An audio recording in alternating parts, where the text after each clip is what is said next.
Welcome back to Project X with our work on our Yamaha jet ski.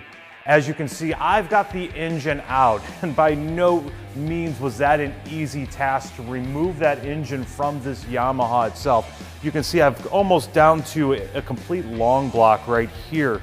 I've left some of the trickier components on there so that we can highlight and show those in greater detail when it comes to removing those, such as the generator cover, the cylinder head, the chains and things like that, which we will cover in much greater detail. But we do have it out and ready to go at this point.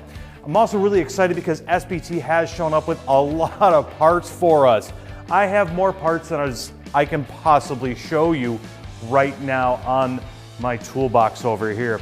The great thing about SBT is not only did they just send me the parts that I needed, they went ahead and sent me the tools that I need as well too.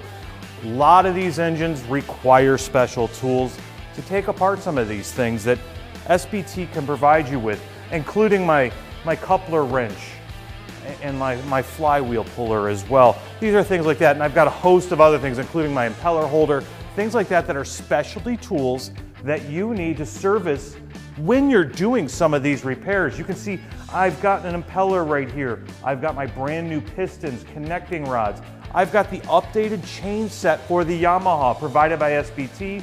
We've got brand new bearings, and we'll get into that bearing choice and selection that you get, because you do have some options, and it's important to choose the right bearings for your application.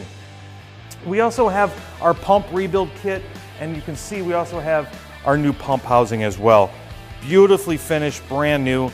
All of these components look great, and I'm really excited to use these on our build on our Yamaha. Thanks again to SBT for providing all of these parts for this rebuild. I'm really excited to show you guys all of the details on how to do this, how to use this, how to use some of the special tools, and get this thing back up and running.